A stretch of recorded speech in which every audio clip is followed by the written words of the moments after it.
Donc une étoile totalement indépendante du groupe de lettres. Si je vais voir dans la palette des calques, l'étoile est en dehors du groupe, bien sûr. Elle est en dehors du groupe. C'est pour ça que je peux la superposer. Elle a été créée après. Elle apparaît par-dessus. Voilà.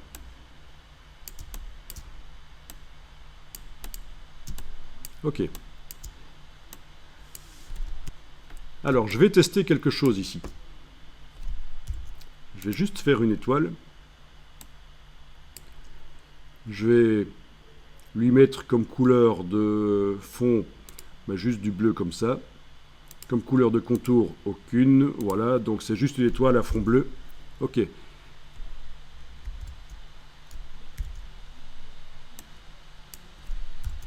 Elle est là, dans la palette des calques.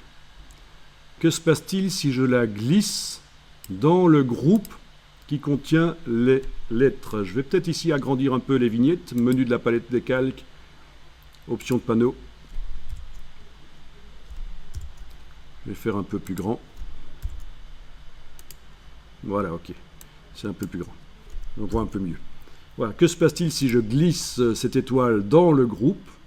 Je teste, je la prends, je la mets dans le groupe.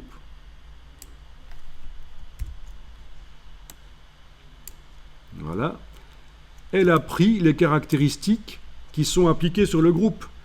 Alors ce que je vous explique là, vraiment c'est une source de problème. Il faut arriver à comprendre ça dans Illustrator.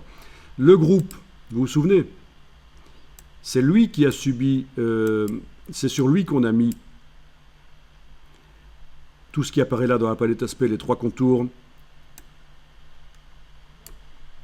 Les trois contours, le fond, l'ombre portée, c'est sur le groupe. Il a la petite cible grise. Les objets à l'intérieur subissent. Ils n'ont pas de couleur en fait. Et alors cette étoile que je viens de glisser à l'intérieur, je lui enlève aussi sa couleur. C'est ce qu'on avait fait tout à l'heure. Aucune couleur de fond et de contour. Elle subit entièrement l'effet spécial qui est mis sur le groupe. Là voilà. Donc tout objet qui sera mis dans le groupe et qui n'a pas de couleur de fond et de contour va subir l'effet spécial, l'aspect, le style graphique qui est mis sur le groupe. Et ça, c'est intéressant. Et alors, pourquoi ça peut être une cause de problème? C'est parce que il vaut mieux éviter dans Illustrator que pour un même objet, pour une même série d'objets, vous mettiez sur certains des objets à l'intérieur du groupe des choses, des fonds, des contours, et sur le groupe qui contient cet objet, des fonds, des contours. Donc ça, il faut éviter. Soit vous mettez tout sur le groupe et les objets à l'intérieur sont nus, sans couleur, soit vous mettez rien sur le groupe et c'est les objets à l'intérieur du groupe qui ont de la couleur, des fonds, et vous pouvez mettre des différences sur chaque objet. Mais si vous faites les deux sur le groupe et sur les objets à l'intérieur, vous n'allez pas vous en sortir au niveau de la gestion, vous n'allez pas comprendre, tiens, pourquoi j'essaye de mettre une couleur sur cet objet, elle n'apparaît pas, c'est bizarre.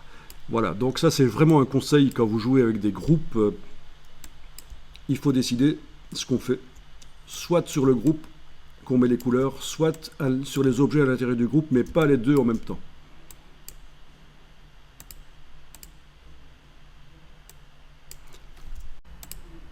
Vous pouvez enregistrer le document.